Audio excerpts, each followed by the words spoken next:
आप देख रहे हैं केवल सच।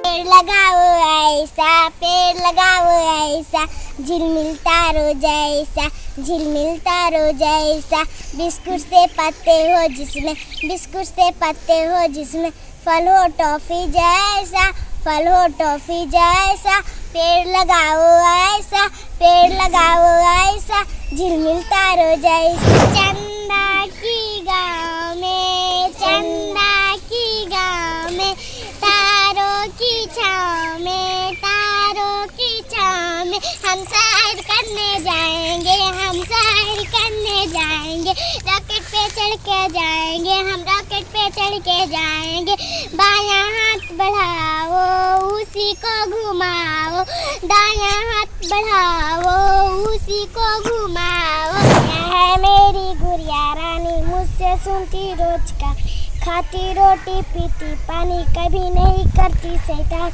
यह है मेरी गुड़िया। यूट्यूब चैनल में आप सभी का स्वागत है। आज मैं नवादा जिले के सिरदल्ला प्रखंड के अंतर्गत हेमजा भारत मध्य विद्यालय में आया हूं, जहां शिक्षा की ज्योति ऐसे सुदूर क्षेत्रों में जल रहा है कि जहां बच्चे अनुसूचित जाति से हैं, गरीब परिवार से हैं, लेकिन जो शिक्षा की भूख होनी चाहिए, देख लीजिए बच्चों में किस तरीक़ा से है। और यहाँ के एक ऐसे शिक्षक जिन्होंने बहुत मेहनत, परिश्रम, तप, त्याग से छात्रों को चरित्र निर्माण के लिए अपने आप को कुर्बानी दी है, जिनका नाम राजेश भारती भी है, जो एक शिक्षक से अलग हटकर, यानी शिक्षक तो है ही, लेकिन उन्होंने अलग हटकर अपना समय छात्रों को, बच्चों को चरित्र निर्माण में उन्होंने दिया है। इनके अच्छे कार्यों से बिहार के माननीय मुख्यमंत्री जी शिक्षक दिवस के शुभ अवसर पर इन्हें सम्मानित भी किए हैं। आइए हम छोटे छोटे नवीन प्रसून बच्चों से, जो राजेश भारती जी जो बच्चों को शिक्षा दिया है, इस बच्चों से हम पूछते हैं, क्या नाम हुआ तुम्हारा? प्रीति कुमारी। तो एक कविता सुनाएगी? सुनाओ। चंदा की गाँव में, चंदा की गाँव में, तारों की छाँव में, तारों की छाँव में, हम सैर करने जाएंगे, हम सैर करने जाएंगे, रॉकेट पे चढ़ के जाएंगे, हम रॉकेट पे चढ़ के जाएंगे, बायां हाथ बढ़ाओ उसी को घुमाओ, दायां हाथ बढ़ाओ उसी को घुमाओ, ताली बजाओ, ताली बजाओ, हम सैर करने जाएंगे, हम सैर करने जाएंगे, बायां पैर बढ़ाओ उसी को घुमाओ, दायां पैर बढ़ाओ उसी को घुमाओ, हम घूम घूम कर जाएंगे, हम घूम घूम कर जाएंगे, हम सैर करने जाएंगे, हम सैर करने जाएंगे, रॉकेट पे चढ़ कर जाएंगे। वाह, बहुत गुड गुड। अब दूसरी एक छोटा सा और प्रश्न, एक छोटी सी बच्ची, क्या नाम हुआ तुम्हारा? अंजलि कुमारी। अंजलि को तुम क्या सुनाएगी? कविता। चलो गुड। यह है मेरी गुड़िया रानी, मुझसे सुनती रोज का, खाती रोटी पीती पानी, कभी नहीं करती शैतान, यह है मेरी गुड़िया रानी। वाह, तुम तो खुद गुड़िया है। चलो एक और इस विद्यालय की छोटी बच्ची, चलो तुम्हारी कविता बताओ। तुम्हारा क्या नाम हुआ? कुमारी। अच्छा। पेड़ लगाओ ऐसा, पेड़ लगाओ ऐसा, झिलमिल तारो जैसा, झिलमिल तारो जैसा, बिस्कुट से पत्ते हो जिसमें, बिस्कुट से पत्ते हो जिसमें, फल हो टॉफी जैसा, फल हो टॉफी जैसा, पेड़ लगाओ ऐसा, पेड़ लगाओ ऐसा, झिलमिल तारो जैसा। Thank you, thank you. एक विद्यालय को मैं बहुत सारा अपने प्रेस के दरमियान, न्यूज संकलन के दरमियान गया हूँ, लेकिन जिन क्षेत्रों में, उन सुरक्षित क्षेत्रों में जो शिक्षा का दीप जला है, वो अपने आप में एक अनोखा है।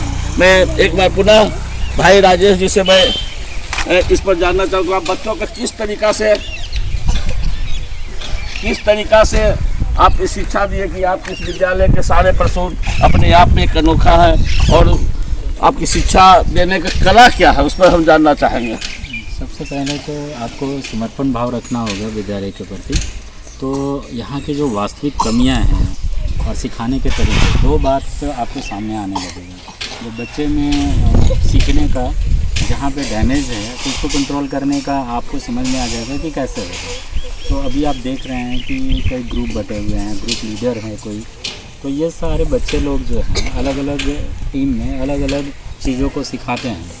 और जब जैसा ज़रूरत होता है कि जो बच्चे मान ले जाए कि पहाड़ा में कमज़ोर है तो उसके अलग टीम होते हैं कि पहाड़ा को ठीक करना है, जिसको हिंदी का कमी है तो उसको हिंदी ठीक करना है। इस तरह से बहुत सारे स्ट्रेटजी हैं, बहुत सारे उपाय हैं और हर बार नए तरीके से इन लोगों के भी, और ख़ास करके जो कविताएं हैं लयबद्ध होता है, जब हम लोग करके दिखाते हैं तो बच्चा लोग बहुत जल्दी सीख लेता है, याद करता है। ये पूरा क्षेत्र नक्सल प्रभावित क्षेत्र रहा है, वहाँ आप दृढ़ता के साथ शिक्षा की दीप जला रहे हैं। कभी किसी तरह से कोई परेशानी या कोई संकट का सामना तो नहीं झेलना पड़ा? अच्छा गाँव है, बहुत ही सुंदर गाँव है और शायद ही किसी स्कूल को इतना सामाजिक सहयोग मिलता हो। यहाँ के बच्चों के माता पिता हमेशा बैठक में भी भाग लेते हैं। किसी तरह का सहयोग यहाँ का विद्यालय का जो बाउंड्री देते हैं वो बनाने में भी 100 रुपये चंदा देकर कहीं बाउंड्री और गेट बनवाए हैं ये लोग। तो इस तरह का सामुदायिक सहयोग खास करके कहीं नहीं मिलेगा। इसलिए माहौल के बारे में मैं कभी भी चिंतित नहीं रहता। यहाँ पहाड़ से सटे हुए हम लोग, पहाड़ में हम लोग पढ़ाने के लिए भी ले जाते हैं। अभी हाल फिलहाल में 2-3 क्लास हम लोगों ने बच्चों को वहीं ले जा कर के करवाया, आउटडोर क्लास बोलते हैं, जिसमें बच्चे थोड़ा सा ज़्यादा अटेंशन लेते हैं, क्लास में बोर हो जाते हैं, तो वहाँ जा कर के बहुत एंटरटेनिंग रूप से सीखते हैं। तो हम लोग पहाड़ पे जाने में भी कभी डरे नहीं है, नक्सल प्रभावित है तो वो लोग से मुझे कोई मतलब नहीं रहता, उनको भी हम लोगों से नहीं मतलब रहता। ऐसी चीज़ों का बात मैं नहीं करना चाहता क्योंकि हमें कभी इस तरह का कोई दिक्कत नहीं। जो जिनकी भावना अप दीपो भवा की भावना रही हो, वो शिक्षक चाहे पहाड़ हो, नक्सली क्षेत्र हो, कहीं भी अपने शिक्षा का दीप जलाकर समाज को सर्वांगीण विकास कर सकते हैं। बहुत बहुत बधाई आपको राजेश जी। ऐसे शिक्षक ही समाज के कर्णधार होते हैं, देश के कर्णधार होते हैं और यहाँ के निश्चित है कि यहाँ के छात्र छात्राएँ एक नया इतिहास रचेगा। हिमजा भारत विश्वविद्यालय का नाम बिहार स्तर पर चर्चित हो, हमारी भी आपके साथ यही शुभकामना है। केवल सत्य यूट्यूब चैनल से अरविंद मिश्रा।